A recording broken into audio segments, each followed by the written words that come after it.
श्री फाल्गुनी पूर्णिमा दोल पूर्णिमा की जय। हरे कृष्ण, राधे राधे। जय परमाराध्य श्री गुरुपाद पद्म की जय।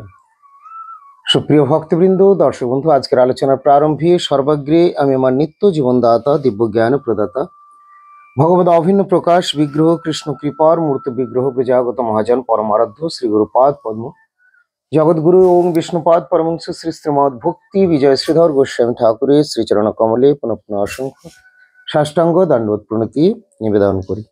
পরমারাধ্য শ্রী গুরুপাদ পদ্মে প্রণতি জ্ঞাপন করে ইষ্টদেবনী কৃপা ভিক্ষামুখে সপরিকর ভগবত সুখবিধানে ব্রতী হয়ে ও আত্মশোধনে প্রয়াসী হয়ে আমরা আজকের আলোচনায় অংশগ্রহণ করছি। আলোচনার প্রারম্ভে আপনাদের সকলকে আমি আমার আন্তরিক প্রীতি শুভেচ্ছা এবং পূজ্য পাদ পদ্মে সশ্রদ্ধ প্রণতি জানিয়ে সকলের শুভেচ্ছা সুআশীর্বাদ প্রার্থী হয়ে আজকের আলোচনায় ব্রতী হচ্ছি। আজকে আমরা আলোচনা করব আগত দোল পূর্ণিমা, দোল উৎসব বা গৌর আবির্ভাব তিথি, গৌর পূর্ণিমা, এই সমস্ত সম্বন্ধে কিছু কথা। তো প্রথমেই জেনে নিই দোল পূর্ণিমাটি কবে, দোল উৎসব কবে। না, দোল পূর্ণিমা এটি হচ্ছে 29শে ফাল্গুন, 14ই মার্চ শুক্রবার। এই দিন হচ্ছে মহাপ্রভুর শুভ আবির্ভাব তিথি। আবির্ভাবের পূর্ব দিনটি অধিবাস দিবস হিসেবে পালিত হয়, তাই পূর্ব দিন হচ্ছে 28শে ফাল্গুন, 13ই মার্চ বৃহস্পতিবার। এই দিন হলো গৌর আবির্ভাবের শুভ অধিবাস বা চাচর উৎসব, বন্য উৎসব প্রভৃতিও বলা হয়ে থাকে। তাহলে এই দিন বৃহস্পতিবার দিন হচ্ছে অধিবাস, শুক্রবার দিন হচ্ছে গৌর আবির্ভাব। এই দিন ইংরেজির হচ্ছে 14ই মার্চ এবং 15ই মার্চ অর্থাৎ পরের দিন, এই দিন হলো শনিবার, বাংলার হচ্ছে 30শে ফাল্গুন, জগন্নাথ মিশ্রের আনন্দ উৎসব। তো পরপর 3 দিন অধিবাস, পরের দিন উপবাস বা গৌর আবির্ভাব, আর তার পরের দিন হচ্ছে জগন্নাথ মিশ্রের আনন্দ উৎসব। কেন জগন্নাথ মিশ্রের আনন্দ উৎসব বলা হয়? পুত্র জন্ম নিয়েছে। আপনারা ছেলেপিলেদের জন্মদিনে কত কিছু করে থাকেন, পালন করে থাকেন, আর এখানে পালন করছেন সচিমাতা, পালন করছেন জগন্নাথ মিশ্র। তাই জগন্নাথ মিশ্রের আনন্দ উৎসব বা সচি জগন্নাথ গৃহে মহা মহোৎসব। কেন না, মহা আনন্দ হয়েছে, পুত্র জন্ম নিয়েছে। ফাল্গুনী পূর্ণিমায় সন্ধ্যেবেলায়, ঠিক সন্ধ্যের সময় গোধূলি লগ্নে মহাপ্রভুর শুভ আবির্ভাব বা উদয় হলো। এই সময়ে দৈবযুগে সেই কালে চন্দ্রগ্রহণ লেগেছিল। দৈবযুগে সেই কালে চন্দ্রগ্রহণ হয়। যেহেতু দৈবযুগে ভগবত ইচ্ছাতে সেই সময় গ্রহণ চলছিল, গ্রহণের সময়, তাই গ্রহণের ছল করে বা গ্রহণ দেখিয়ে সবাইকে নাম করিয়েছিলেন। একটা কথা আছে না, যে সোজা আঙ্গুলে ঘি না উঠলে বাঁকা আঙ্গুল। আমরা সবাই হরিনাম খুব একটা যে করি বা করতে চাই তা নয়, আর বিশেষ করে সেই সময় এতটা বেশি ছিল না কৃষ্ণন্মুখী। যদিও গীতা ভাগবত 2-4 জন পড়তো, কিন্তু তারাও হরিনাম করতো না, এরকমই শাস্ত্রে বর্ণন রয়েছে। তো এই জন্য মহাপ্রভু সবার মুখে নাম নিয়ে আসতে চাইলেন। আর যেখানে মহাপ্রভু যান বা যাবেন, সেখানে যদি নাম না থাকে ভালো লাগবে না। যখন শ্রী গুরুপাদ পদ্ম কোথাও আসছেন, কোনো ভক্ত গৃহে কোনো পারমার্থিক অনুষ্ঠানের উদ্দেশ্যে, তখন তো অবশ্যই নাম চাই। এমনকি এছাড়াও যদি শ্রী গুরুপাদ পদ্ম যখনই আসুন না কেন, তিনি তো নামের আচার্য, নাম ছাড়া তার খুব একটা ভালো লাগার কথা নয়। তো তাই তারা সেই নাম পছন্দ করেন, গুরুপাদ পদ্ম, গুরুবর্গ, সাধু, গুরু, বৈষ্ণব। এই জন্য সেই সময়টা আপনারা অবশ্যই নামময় করে রাখবেন। কথা প্রসঙ্গে আসছে, তাই আমি আগে এটা বলে নিই যে আমরা ভক্তি বিজয় নামহট্ট থেকে অনেক জায়গাতে আমরা গিয়েছি। তারা সুন্দর ব্যবস্থাপনা করেন, সেখানে গুরুপাদ পদ্মের ক্যাসেট বাজে। আমরাও পুরো রাস্তা ধরেই গুরুপাদ পদ্মের যে দিব্য মধুর কণ্ঠে ধ্বনিত হয় হরিনাম মহামন্ত্র বা বিবিধ কীর্তনগুলি, সেগুলি আমরা গাড়িতে যখন যাই তখন গাড়ির উপরে আমাদের মাইক থাকে, সেই কীর্তন গানগুলি বাজতে থাকে। তাহলে মঠ থেকে সেই কীর্তন শুনতে শুনতে আমরা বেরোলাম। সেখানেও যখন যাই, প্রথমে হয়তো শ্রী গুরুপাদ পদ্মের কীর্তন বা গানগুলি বাজে, এরপরে আমাদের অনুষ্ঠান শুরু হয়। অনুষ্ঠান শেষ হতে না হতেই কিন্তু অধিকাংশ জায়গায় কি করে, তাদের গুরুপাদ পদ্মের যে কীর্তন চলে, মাইক বাজে, সেগুলো কিন্তু বন্ধ করে দেয়। কেন? যেহেতু সেগুলো ভাড়ার জিনিস। কিন্তু যারা ব্যবস্থাপনা করেছেন তারা অতটা খেয়াল করেন না, তাদের তো ভাড়া লাগবেই, তাই সারাদিনের মতোই তাদের ভাড়া ব্যবস্থা করা থাকে। এই জন্য আপনাদেরকে মনে পড়িয়ে দিচ্ছি, যারা এই অনুষ্ঠান ভক্তি বিজয় নামহট্টের অনুষ্ঠানের সঙ্গে যুক্ত, যারা করছেন, করাতে চাচ্ছেন বা করাবেন, তারা চাইবেন, চেষ্টা করবেন যেন সারাদিন নামময় হয়ে থাকে, অন্তত এই দিনটা। বাকি দিনগুলো তো নিজেরা করবেন, হোক না হোক, কিন্তু এই দিন যেন অবশ্যই নামময় হয়ে থাকে। তাই যখনই আপনার মাইক কথা বলবেন তাদের সাথে, তখনই বলেই রাখবেন যে আমার একবারে সারাদিন কিন্তু গুরুদেবের যে গান বা মাইক কীর্তন চলতে থাকে সেগুলো চলবে। এছাড়া অনুষ্ঠানের সময় যে হরিকথা পরিবেশন করেন 2 ঘন্টা 3 ঘন্টা, তখনও কিন্তু মাইক্রোফোন দিয়ে, বেশ কয়েকটি মাইক্রোফোন দিয়ে আমাদের হরি সংকীর্তন অনুষ্ঠান সম্পন্ন হয়। তো সেগুলি থাকবে, এগুলো বলে রাখবেন। আমি কথা প্রসঙ্গে মনে পড়লো তাই বলে দিলাম। যেহেতু অনুষ্ঠানের পরই সাথে সাথে যদি নামময় না থাকে, নাম যদি বন্ধ হয়ে যায়, তাহলে সাধারণ জায়গাতে যখন আমরা প্রবেশ করি কোনো গৃহস্থের বাড়িতে বা কোথাও, তখন সেখানে কি হয়ে যায়, শুধু গল্প গুজব কথাবার্তার মানে এটা চলে। অবশ্য মঠে মন্দিরেও যদি একটু হালকা পড়ে যায় তাহলেও চলতে থাকবে, কিন্তু মঠে মন্দিরের শাসন থাকে, ভয় থাকে। আর আমরা সতত আমাদের গুরুপাদ পূর্বের নির্দেশে সেগুলো খুব একটা ফাঁকা পড়তে দিই না, কোনো না কোনো নাম কীর্তন আমাদের বাজতেই থাকে। তাহলে যারা করিয়েছেন, করাচ্ছেন, করাবেন, তারা অবশ্যই এই দিকটা আমার নিশ্চয়ই খেয়াল করলেন একটু, বা সেদিকে দৃষ্টি রাখবেন সেইভাবে। তাই মহাপ্রভু যখন আসছেন, মহাপ্রভু চাচ্ছেন যে নামময় থাক, এই জন্য দৈবযুগে সেই কালে চন্দ্রগ্রহণে, দৈবযুগে ভগবতী ইচ্ছায় গ্রহণ লাগিয়ে দিয়েছে। আর গ্রহণের ছলে মানুষেরা গ্রহণের সময় কি তারা সবাই হরি হরি ধ্বনি করছে, নাম করছে, বিভিন্ন নাম করছে, তারা গঙ্গা স্নানে যাচ্ছে, এগুলো আছে। এই জন্যই ভগবান মহাপ্রভু যেহেতু নাম ছাড়া থাকতে পারবেন না, নাম জানানোর জন্য এসেছেন, এই জন্য তিনি নামময়।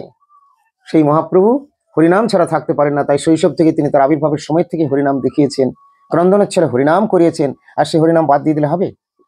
এই জন্য বিবিধভাবে তিনি শিশু হয়ে তো ক্রন্দনের ছেলে হরিনাম করালেন, কিন্তু যখন শিশু হননি বা আসেননি, ভূমিষ্ঠ হননি, তখন কি করে করাবেন? তখনও করিয়েছিলেন। দৈব যুগে সেই কালে চন্দ্রগ্রহণ হয়, দৈব যুগে ভগবতী ইচ্ছায় চন্দ্রগ্রহণ হলো।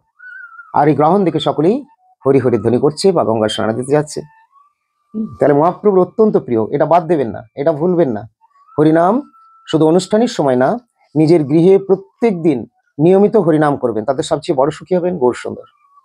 নিয়মিত যদি আপনি হরিনাম করেন, তাহলে আপনার কি হবে জানেন তো? আপনি সমস্ত বেদের যে চূড়ামণি, বেদ বেদান্তের যে ভাষ্য, সর্বশ্রেষ্ঠ যে শ্রীমদ্ ভাগবতের যে রস, সেই রস আপনার কিন্তু আস্বাদিতে হবে। যদি ভাগবত অমৃত রস যদি আপনি আস্বাদন করতে পারেন, তাহলে কিন্তু যে জড় রসের জন্য আপনি ছুটে বেড়াচ্ছেন না দিন রাত, কোথায় যাবো, এখানে যাবো, ওখানে যাবো, সকাল থেকে উঠে বিউটি পার্লার, ফেসিয়াল করবো, এগুলো সব আউট হয়ে যাবে।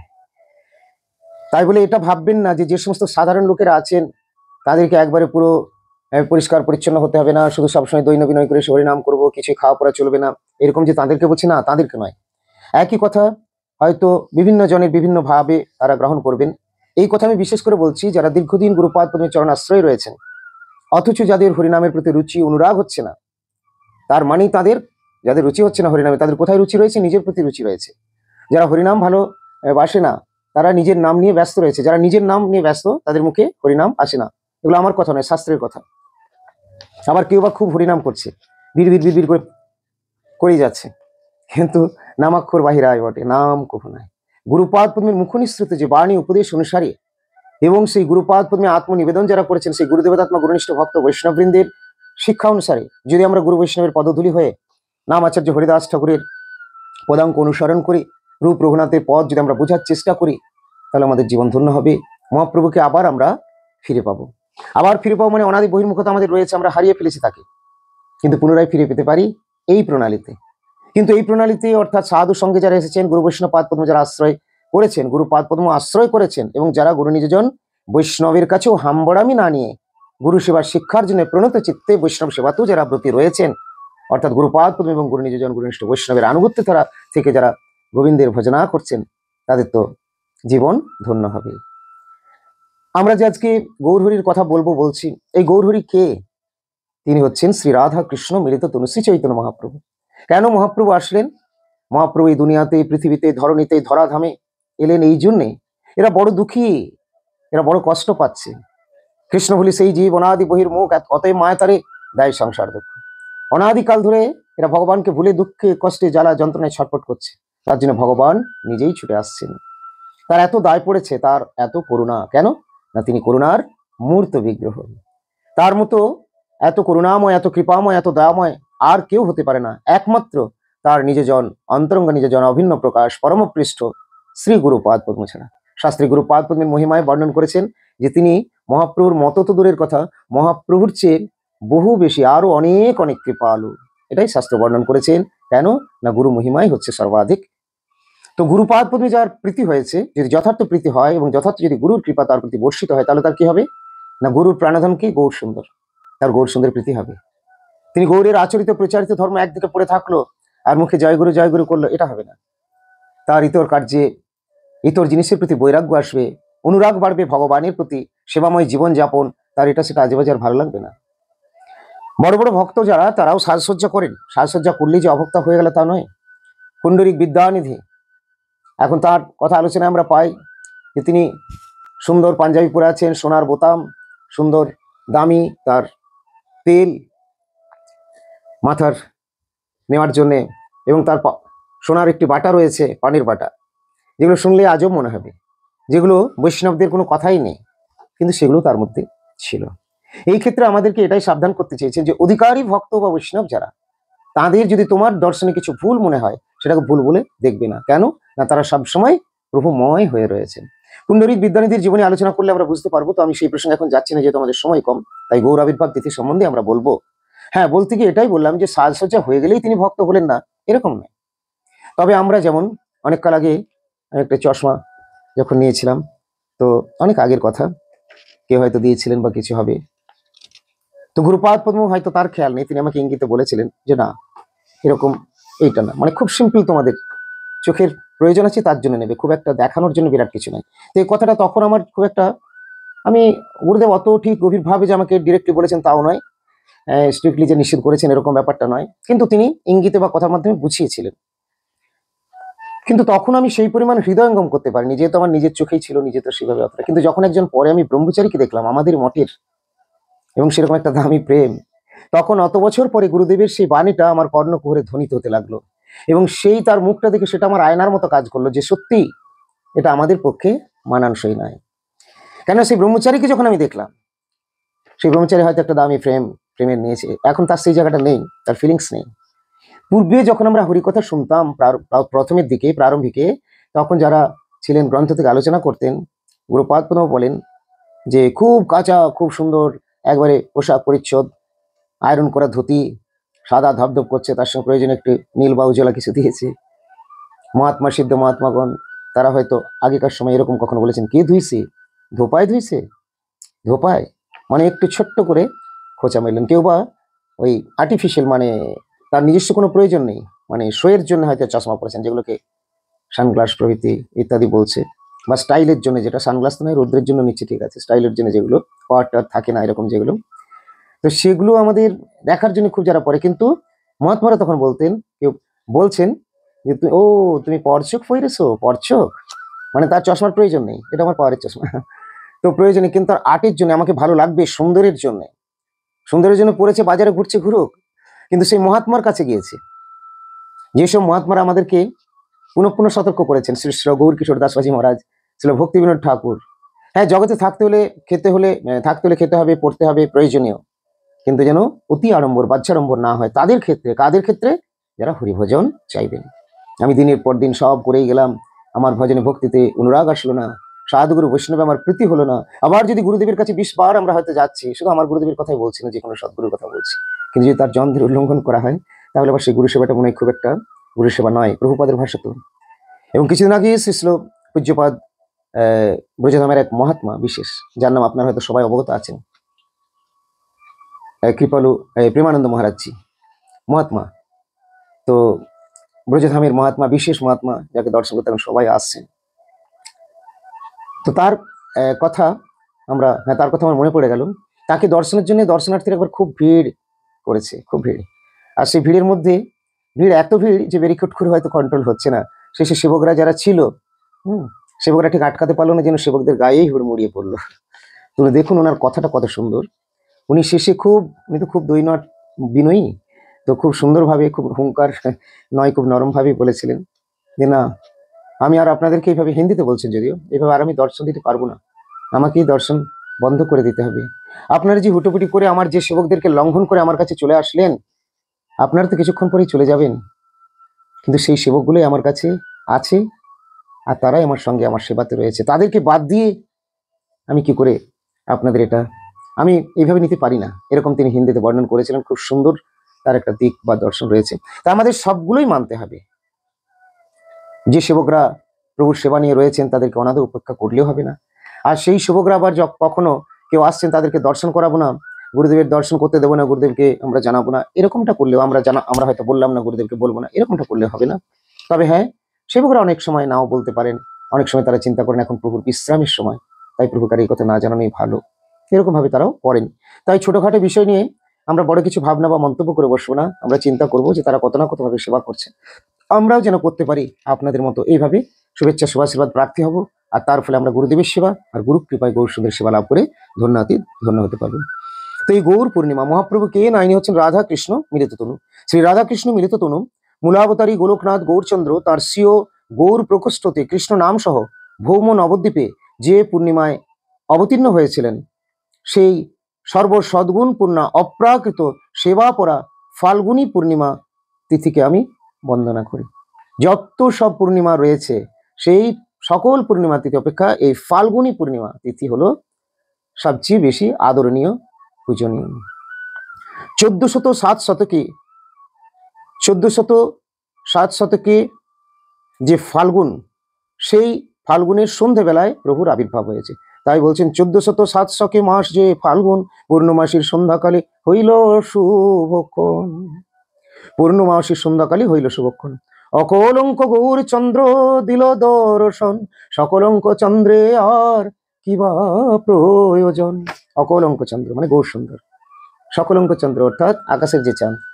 শ্রী গুরুপাদ পূর্ণিমার একটি খুব সুন্দর কীর্তন আছে, আপনারা শুনেছেন, হয়তো গভীরভাবে চিন্তা করেননি। আকাশেও চাঁদ ওঠে আবার মাটিতেও চাঁদ, মাটিতে চাঁদ, মাটির চাঁদ হচ্ছে না গৌর হরি। আকাশেও চাঁদ ওঠে আবার মাটিতেও চাঁদ, পূর্ণিমায় আকাশে চাঁদ গগনে উদয়। খুব সুন্দর তার কীর্তনটি রয়েছে।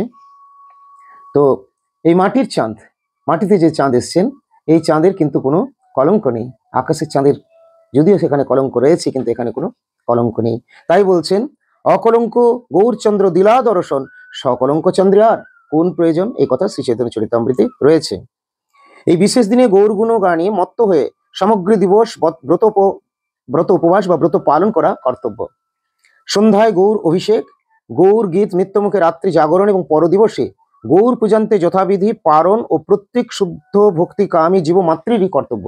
পরের দিনে পারণের কথা বলেছেন, আমাদের এগুলি রয়েছে। তো এই গ্রন্থ ধরে পড়লে আবার আমি পড়বো, সময় আমার অতিক্রান্ত হলো, এতেই প্রায় আপনারা দেখছেন মহারাজের অনেক সময় হয়ে গেল, তো এখানে আমি বিরতি দিচ্ছি। তবে গৌর আবির্ভাব তিথি এবং সেই দিন যে আমাদের ব্রত পালন বা উপবাস, সেটি আমরা এখানে জানিয়ে দিলাম। পরে পরে আবার বিশেষ কথা শ্রবণ করবো। আবার বলি, 28শে ফাল্গুন 13ই মার্চ অধিবাস, 29শে ফাল্গুন 14ই মার্চ শুক্রবার, এই দিন হলো গৌর আবির্ভাব দোল পূর্ণিমা বা উপবাস। এবং পরের দিন শনিবার 15ই মার্চ 30শে ফাল্গুন, এই দিন হচ্ছে দোল উৎসব, জগন্নাথ মিশ্রের আনন্দ উৎসব। 15ই মার্চ 30শে ফাল্গুন শনিবার। আর প্রথম দিনে অর্থাৎ অধিবাসের দিনে কিন্তু এই দীক্ষা অনুষ্ঠানটা হয়ে থাকে। যারা চরণাশ্রয় প্রার্থী শ্রী গুরুপাদ আগে থেকে যারা নাম লিখিয়ে রেখেছিলেন, যারা আগে থেকে গুরুপাদ পদ্মের নির্দেশে গুরুবানুগত্যে যে সমস্ত জবগুলো প্রাপ্ত হয়ে করছেন, হঠাৎ করে চললাম আর মনে পড়লো দীক্ষা নিয়ে নেবো, এরকম করে দীক্ষা শ্রী গুরুদেবের কাছে হয় না বা হবে না। যদিও কখনো দু একটা এদিক ওদিক হয়েছে, কিন্তু ওইভাবে হওয়াটা ঠিক নয়। গুরুপাদ পদ্মের নির্দেশ কিন্তু রয়েছে কঠিনভাবে। তাই আগে থেকে আপনারা মঠ থেকে নাম জপ নিন, গুরুপাদ পদ্মের অনুমতি নিন বা তার কৃপা নির্দেশে তার জনদের কাছ থেকে সেখানে আগে থেকে নাম জপ প্রভৃতির মধ্যে যুক্ত হন, সদাচার সম্পন্ন হন। মিনিমাম 6 মাস আগে এগুলি কমপ্লিট করে সেখানে নাম লিখিয়ে রাখতে হবে, তারপরে দীক্ষার ডেট দেওয়া হয়। যাদের ডেট দেওয়া ছিল তাদের দীক্ষা হবে এই দিন অধিবাসের দিনে। অধিবাসের দিনটি হলো বৃহস্পতিবার দিন, 28শে ফাল্গুন 13ই মার্চ। যারা লোকাল রয়েছেন তারা সকাল 8টার মধ্যেই, তার পূর্বে সেখানে উপস্থিত হয়ে যাবেন। 8টার সময় তো দীক্ষা শুরু হওয়ার কথা। আর যারা দূর দূরান্তে রয়েছেন দীক্ষার্থী যারা, তারা তার আগের দিনে চলে আসবেন সেখানে। অর্থাৎ বৃহস্পতিবার অধিবাস, সেদিন দীক্ষা হবে। যারা দূরে রয়েছেন তারা বুধবার দিন বিকেলের দিকে সন্ধ্যের দিকে মঠে চলে আসুন, রায়পুর শ্রী গৌরাঙ্গ মঠে। আর যারা গৃহে বা বিভিন্ন স্থানে রয়েছেন তারা উপবাসটি পালন করবেন, এই দিন উপবাস থাকবেন। সকাল থেকে উপবাস থাকায় সারাদিন সন্ধ্যের সময় তার আবির্ভাবের পরে অনুকল্প ইত্যাদি এগুলো গ্রহণ করা হয়। মধ্যখানে যারা পারেন না, দুপুর 12টার পরে জল শরবত ফল ইত্যাদি অল্প স্বল্প গ্রহণ করতে পারেন। শ্রী গুরুপাদ পদ্ম বলেন আজকাল সকলে অতটা উপবাস করতে পারে না বা অধিকাংশই অসুস্থ, কেউ ওষুধ খায়, এই কারণে গুরুপাদ পদ্ম এত কড়াকড়ি না রেখে নির্দেশ দিয়েছেন 12টার পরে আপনার জল শরবত ফল অল্প কিছু প্রয়োজন হলে, খুব প্রয়োজন হলে গ্রহণ করবেন, না হলে সন্ধ্যের পরে যারা পারেন গ্রহণ করবেন। তবে শরীরকে খুব বেশি একবার অচল করে অসুস্থ হয়ে পড়ে থাকতে হবে না। যারা এতটা পারেন না তারা প্রয়োজনে জল শরবত ইত্যাদি সেদিনটাই নিতে পারেন গুরুপাদ পদ্ম স্মরণ করে। হরে কৃষ্ণ। আজকের আলোচনা আমি এখানে বিরতি দিচ্ছি। ভালো থাকুন সকলে, দেখা হবে আবার পরবর্তী পোস্টে। যারা এখন আমাদের চ্যানেল সাবস্ক্রাইব করেন তারা চ্যানেল সাবস্ক্রাইব করে আমাদের সঙ্গে থাকুন আর নিয়মিত দেখতে থাকুন আমাদের পারমার্থিক দিব্যমধুর প্রসঙ্গগুলি। আপনাদের যদি এই বিষয়ে কারো কোনো প্রশ্ন থাকে, জানার কিছু থাকে, আপনারা কমেন্ট করে জানাবেন। আমরা অন্য জায়গায় বা অন্য সময় আপনাদের রিপ্লাই দেওয়ার চেষ্টা করব। জয় গুরুপাদ পদ্ম কি জয়, নেতাই গৌর প্রেমানন্দে হরি হরি।